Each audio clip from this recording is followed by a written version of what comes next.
समता समता नवीन सरकार आलं, 4-4 खाती आली, 2-2 जिल्हे आले, तरी सुद्धा कोथरूडकडे दुर्लक्ष मी केलं नाही।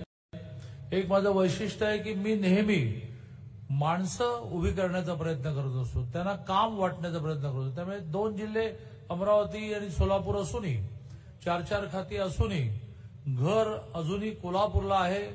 या वयामध्ये म्हणजे 2-2 माझ्या आई आणि सासूबाई 80-82 आई तर गेली आता, त्या काळामध्ये घर शिफ्ट करणं शक्य नाही, म्हणून कोल्हापूरला घर, अमरावतीला पालकमंत्री, सोलापूरला पालकमंत्री, मंत्री म्हणून मुंबई असं असूनही कोथरूडकडे मी दुर्लक्ष केलं नाही। आता ही वेळ नाही सांगण्याची, कारण सगळंच तुम्हाला माहिती आहे, सगळ्याचा आनंद तुम्ही घेतलाय। अशी एका अर्थाने मोठी कार्यक्रमाची मालिका उभं करण्यामध्ये मी यशस्वी झालो। 2च वाक्य बोलून मी माझं बोलणं संपवणार आहे। एक तर पुढची 5 वर्ष हा माझा प्रयत्न राहील 2 प्रकाराने, व्यक्ती विकास, व्यक्तीचं सुख आणि इन्फ्रास्ट्रक्चरल डेव्हलपमेंट। आता नितीनजी त्यांच्या भाषणामध्ये बोलणार असतानाही मित्र म्हणून त्यांनी मला सांगितलेला मुद्दा मी चोरतो आणि ते म्हणाले की मी भाषणामध्ये या पुण्यामध्ये 50,000 कोटीचे रस्ते, 1 लाख कोटीची कामं आज घोषित करणार आहे, हा त्यांचा मुद्दा मी चोरला आणि तुमच्याकडे मांडला। तर असं इन्फ्रास्ट्रक्चरल डेव्हलपमेंट, पायाभूत सुविधा, मेट्रो पूर्ण करण्यापासून आणि व्यक्ती सुख हा माझा प्रायोरिटीचा विषय आहे, प्राधान्याचा विषय आहे। रस्ते चकाचक आहेत आणि त्याला औषधोपचार मिळत नसेल, त्याला काय करायचं? रस्ते चकाचक असून रस्ते चकाचकही असले पाहिजेत आणि त्याला औषधाची सुविधा असली पाहिजे, ब्रिजेसही पाहिजेत, मेट्रोही पाहिजे, बुलेट ट्रेनही पाहिजे, पण त्याला 2 वेळचं जेवण मिळालं पाहिजे, त्याचं मुलीचं लग्न धुमधाम झालं, धडाक्यात झालं पाहिजे। अशा प्रकारचा एका अर्थाने दोन्ही प्रकारे काम करणार मी कार्यकर्ता आहे। अनेक वेळेला कोथरूडमध्ये जो एक मुद्दा जाणवतो की अरे तुम्ही आमच्या टॅक्सेसवर गरिबांच्या विकासाची कामं करता, मुख्यमंत्री लाडकी बहीण कळलं, परंतु आम्ही पण मुख्यमंत्र्यांची लाडकी बहीण आहोत, आम्ही पण मुख्यमंत्री लाडकी भाऊ आहोत। फक्त 2-3 मुद्दे सांगणार आहे की मध्यमवर्गीयांचा सुद्धा, उच्च मध्यमवर्गीयांचा सुद्धा केवढा विचार सरकार करते। तर आज मेट्रो इथे झाली, 11,000 कोटी रुपयाची मेट्रो झाली, नवीन 2900 कोटीची मेट्रो सँक्शन झाली। आज झालेले जे मार्ग आहेत त्याच्यामध्ये 2.25 लाख लोक प्रवास करायला लागले।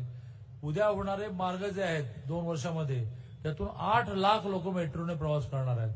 अटल सेतू झाला, माननीय मुरलीधरांना मंत्री झाल्यानंतर पूर्ण होत आलं होतं असं आपलं विमानतळ, की जे बघितल्यानंतर आपल्याला खूप अभिमान वाटेल, ते सुरू झालं। अशा 1 ना 2 कितीतरी गोष्टी अशा सांगता येतील, जे अगदी सगळ्यात ठळक गोष्ट म्हणजे 70 पासून आपल्याला 40% प्रॉपर्टी टॅक्समध्ये रिबेट होता, तो 2019ला ऑडिटमध्ये आला आणि फतवा असा निघाला 70 सालापासूनचा 40% लोकांकडून वसूल करा। आज तुमच्यापैकी कोणी इथे बसूच शकलं नसतं जर वसुली झाली असेल, सगळ्यांची घरं जप्त झाली असेल। पण 1 रुपया सुद्धा ज्यावेळेला रेव्हेन्यू लॉस करतो आपण, त्यावेळेला कॅबिनेटमध्ये नाही, विधानसभेमध्ये कायदा करायला लागतो, तो आपण पुणेकरांसाठी केला आणि 40%चा जो रिबेट मिळाला त्याची रिकव्हरी कायमची बंद केली। नव्याने सुद्धा 40% प्रॉपर्टी टॅक्समध्ये रिबेट मिळाला। हा केवढा मध्यमवर्गीयांचा आणि उच्च मध्यमवर्गीयांचा फायदा आहे। आणि त्यामुळे या देशातल्या फार मोठ्या संख्येने दारिद्र्य रेषेखालचा माणूस दारिद्र्य रेषेखाल वर आणण्याचा प्रयत्न मोदीजींनी केला। 14 पासून 24 पर्यंत 25 कोटी लोक हे दारिद्र्य रेषेच्या वरती आणण्याचा प्रयत्न मोदींचा झाला। आणि त्यामुळे माननीय मोदीजी असतील किंवा महाराष्ट्राचं शासन असेल महायुतीचं, ते सर्वांच्याच विकासाचा प्रयत्न करताय। तो प्रयत्न गतिमान होण्यासाठी सरकार पुन्हा एकदा महायुतीत येण्याची आवश्यकता आहे। कारण 2.5 वर्ष नसलेलं सरकार महायुतीचं नसणं म्हणजे काय, याचे चटके सगळ्यांनी सोसलेले असल्यामुळे आपण मोठ्या संख्येने महायुतीच्या सगळ्या उमेदवारांना विजयी करा। कोथरूडमध्ये तर आपलं सगळ्यांचं प्रेम आहे, मी आव्हान फक्त एक फॉर्मॅलिटी म्हणून करणार आहे, पण आपण मतदान देणारच आहात, विजयी करणार आहात। पण आपल्या सगळ्या नातेवाईकांना सांगा महाराष्ट्रातल्या, आणि महायुतीचे सगळे उमेदवार विजयी करा। मी आता माननीय नितीनजींचा सत्कार करण्याचं आवाहन सगळ्या। आमची व्हिडिओ बातमी आवडल्यास लाईक, शेअर आणि समांतर चॅनलला सबस्क्राईब करायला विसरू नका।